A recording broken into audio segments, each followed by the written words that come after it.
যারা গরিব তারা দিন দিন গরিব হচ্ছে, আর যারা ধনী লোক তারা দিন দিন ধনী হয়ে যাচ্ছে। এটা কেন আমরা জানি কি? অনেকে জানি, অনেকেই জানি না। আজকে আমরা এই ভিডিওতে ডিটেলস বলে দেবো ধনী কী ভাগে ধনী হচ্ছে, গরিব কী ভাগে গরিব হয়ে যাচ্ছে। আজকের আমাদের ভারতবর্ষে প্রায় 133 কোটি মানুষ আছে, তার মধ্যে বেকারত্ব হাজার হাজার, কর্মস্থল কম, মানে কাজের জায়গা খুবই কম, কিন্তু বেকারত্ব হাজার হাজার বেকারত্ব ছেলে তুমি পাবে। তুমিও যে কোনো না যে কোনো কারখানায় কিংবা কোনো কোম্পানিতে কাজ করো, আমিও করি, সবাই করি। এবং যারা যারা কাজ করে না তারাও কিন্তু কাজ করতে হবে। জীবনে বেঁচে থাকতে গেলেই কর্ম করতেই হবে। আজ নাই তুমি 2 বছর পরে 4 বছর পরে তোমার কোনো না কোনো জব, কোনো না কোনো কাজ তোমার করতেই হবে, এটা তোমার মানে নিশ্চিত।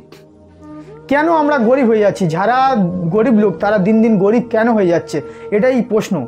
এই প্রশ্নের উত্তর তোমরা খুঁজে পাবে আমার এই ভিডিওতে। তুমি একটা কারখানায় কি কোনো কোম্পানিতে কাজ করছো, ধরে নাও উদাহরণ সহকারে 10,000 টাকা স্যালারি। তুমি যদি বলছো যে না আমি এই মাইনেতে আমার পোষাচ্ছে না, আমি চালাতে পারছি না, আমি করবো না। অনেকেই আছে বেকারত্ব বসে, তারা 8,000 টাকা, তোমার থেকে আরও 2,000 টাকা স্যালারি কমে তারা কাজ করতে রাজি হয়ে যাচ্ছে, কারণ তাদের তো কাজ নেই।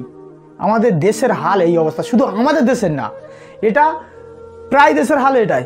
বাংলাদেশ, পাকিস্তান, ইন্ডিয়া, এ তো 3টে দেশ তো পুরো মাস্ট। এই 3টে দেশের হালাত পুরো মানে এরকমই, শ্রীলঙ্কা, এই ধরনের দেশগুলো। তা আমরা ইন্ডিয়ায় থাকি, ইন্ডিয়ায় নিয়ে আজকের আলোচনা করছি। ইন্ডিয়ার হালাত এরকম। প্রত্যেক বছর মাধ্যমিক যারা পাশ করে, উচ্চ মাধ্যমিক যারা পাশ করে, তারপরে বিএ যারা কমপ্লিট করে, তারা তাদের পরিস্থিতি অনুযায়ী ভাবে যে না পড়াশুনো আর চালাতে পারবো না, সামনে কোনো কাজ কি কোনো জব করতে হবে বাড়ির পরিস্থিতি বুঝে। প্রত্যেক বছর উদাহরণ সহকারে 50 লাখ, মানে মাধ্যমিক পাস থেকে 10 লাখ, উচ্চ মাধ্যমিক পাস থেকে 10 লাখ, বিএ পাস থেকে 20 লাখ, এরম ভাগে যদি ছেলেরা যদি বেকারত্ব পড়াশুনো ছেড়ে দিয়ে কাজের খোঁজে যায়, তাহলে হিসেব করবে বছরে প্রায় 50 লাখ বেকারত্ব, প্রায় 50 লাখ বেকারত্ব কাজের খোঁজে বেরোচ্ছে। কিন্তু প্রত্যেক বছর কাজ কত বেরোচ্ছে, কর্মস্থল কত বাড়ছে? 10 লাখ কি 5 লাখ, 5 লাখ কি 10 লাখ কর্মস্থল বাড়ছে, কিন্তু 50 লাখ প্রত্যেক বছর বেকারত্ব বাড়ছে। মানে 40 লাখ ছেলেরা কাজ পায় না। কি করবে তারা, কি করবে? তুমি 10,000 টাকা স্যালারি কাজ করবে না, তারা আগে বসে থাকবে, তারা গিয়ে 8,000 টাকা স্যালারি কাজ করতেছে। এবার কোম্পানি, তুমি যদি কোম্পানিকে রেফার করো, কোনো কিছু বলো যে হ্যাঁ স্যার কি ম্যাডাম আমাদের মাইনেটা বাইরে দিন, কি স্যালারিটা বাইরে দিন, তারা কিন্তু কোনো মতেই রাজি হয় না। এই কারণে রাজি হয় না, তাদের যদি 1 কোটি টাকা মাসে প্রফিট থাকে, কি 50 লাখ টাকা তাদের মাসে যদি একটা কোম্পানির প্রফিট থাকে, টোটাল লেবার পেমেন্ট যদি করে জন্য 10 লাখ টাকা, তাহলে 40 লাখ টাকা প্রত্যেক মাসে ওদের প্রফিট হচ্ছে। চাইলে কিন্তু আরও 5 লাখ টাকা লেবারদের, স্টাফদের পিছনে দিতে পারে, কিন্তু দেবে না। কারণ তুমি গরিবই থাকো, আমি ধনী থাকি, তাহলে আমার সম্মানটা থাকবে। তুমি যদি পয়সাওয়ালা হয়ে যাও, আমার সম্মান থাকবে। এটা 99% ধনী লোকরা এটাই ভাবে। শুনে নাও তোমরা, এটাই ভাবে তারা, যে তুমি গরিব থাকো, তুমি যদি ধনী হয়ে যাও, তুমি যদি পয়সাওয়ালা হয়ে যাও, তাহলে আমার মতো তুমি সম্মান পাবে। ওরা কোনোদিন, ধনী লোকরা কোনোদিন এটা চায় না। তোমার যত চেষ্টা করবে তোমাকে কম মাইনে দেওয়ার চেষ্টা করবে। এটাই হচ্ছে আমাদের এই মানে দেশের এখন হালাত, দেশের এখন সিস্টেম আর মানুষের সিস্টেম। মানে যেসব মানুষগুলো, ধনী লোক ব্যক্তিগুলো, সবার ক্ষেত্রে না বলতে 99%, 1% বাদ, মানে 99% এটাই ঘটে। তোমরা এটাকে কি করবে? তোমাদের একটা কথা বলছি, ভালো করে তোমরা মাথায় ঢুকিয়ে রাখবে। যদি কিছু পেতে চাও, কিছু ইচ্ছা পূরণ করতে চাও, বিশেষ করে কর্মস্থল কাজের ক্ষেত্রে, যে তোমার যেটা চাইছো সেই চাহিদাটা যদি পূরণ করতে চাও, ঠিক আছে, তাহলে আমার একটা কথা তোমরা ভালো করে মাথায় রেখে দেবে, কাজ সবার করতে হবে ভাই। তুমি এখন কাজ করো না, তোমার 4 বছর পরে কাজ করতেই হবে। তবে এই কথাগুলো তুমি মনে রাখো।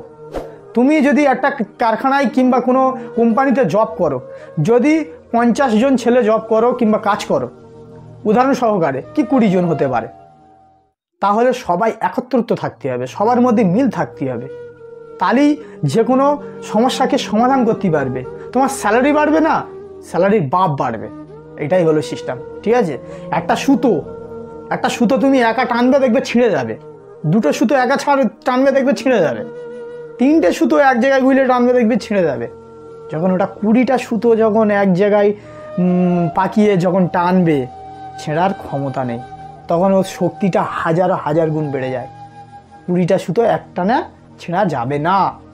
তাই জন্যই সবসময় যে কোনো পরিস্থিতি, যে কোনো কারখানায় কিংবা কোনো কোম্পানিতে জব করছো, সবসময় তোমরা যত স্টাফ আছো, ঠিক আছে, যত লেবার আছো, সবসময় মিল থাকার চেষ্টা করবে, একত্রিত থাকার চেষ্টা করবে। কিছু কিছু জায়গায় ইউনিয়ন করো, যারা লেবার আছে তারা ইউনিয়ন করো, সব একত্রিত থাকো, দেখবে কোম্পানির জায়গা থাকবে, লেবারের জায়গা থাকবে, তাদের একটা সম্মান বজায় থাকবে। আর না তো ওই আমাদের কী বলতো, বাঙালির এই একটাই মানে দোষ আছে, নিজের ভাইয়ের সাথে মিল নেই, নিজের গ্রামের লোকের সাথে মিল নেই, মানে পরিবারের লোকের সাথে মিল নেই, তা কর্মস্থলে গিয়ে কীকের মিল থাকবে? কিন্তু না, যদি ভবিষ্যতে সব কিছু ভালো ঠিকঠাক করতে চাও, তাহলে সবার ভালোবাসা, সবার সম্মান, সবাই সবথেকে বড় কথা হচ্ছে একত্রিত থাকার চেষ্টা করবে, এক থাকার চেষ্টা করবে, যে হ্যাঁ এই সিদ্ধান্তটা আমরা সবাই মিলে নিই, হ্যাঁ তোমার সাথে আমি সহমত, কিংবা এটা ভালো হবে। এই ভাগে যে কোনো কলকারখানায় কিংবা যে কোনো কোম্পানিতে জব করবে, সবাই একত্রিত থাকার চেষ্টা করবে, তাহলে দেখবে তোমার স্যালারিও বাড়বে, সব কিছু ঠিকঠাক থাকবে। যদি 50খানা স্টাফ যদি এক চান্সে যদি বলে ছেড়ে দেবো, কোম্পানির বহুত টাকা লস হয়ে যাবে, কোম্পানি ডাউন হয়ে যেতে পারে, কোম্পানি পুরো ধুলির সাথে মিশে যেতে পারে। কিন্তু তার থেকে যদি বলে যে দুটো স্টাফ যদি প্রতিবাদ করে যে আমরা কাজ ছেড়ে দেবো কিংবা এটা হচ্ছে না কেন, তার কথায় কিন্তু কোনো ভ্যালু থাকবে না। দুটো স্টাফ চলে গেলেও কোম্পানির কোনো যায় আসে না, আরও দুটো স্টাফ চলে যাবে। যখন সবাই একত্রিত থাকবে, তখন কিন্তু কোম্পানি, যে কোনো কোম্পানি তার জায়গায় ফিরে আসবে, তার আসল জায়গায় ফিরে আসবে। তারা তো নকল জায়গায় বসে বসে বহুত কিছু করে, এরকম বহুত কোম্পানি আছে, তাই না? তাই তোমাদেরকে বলছি, সবসময় একত্রিত থাকার চেষ্টা করবে, কর্মস্থলে বিশেষ করে মিল থাকার চেষ্টা করবে, দেখবে জীবনে অনেক সফলতার দিকে আস্তে আস্তে এগিয়ে যাবে, মানে সমস্যা থাকে সমাধান পাবে। নমস্কার, ভালো থাকবেন।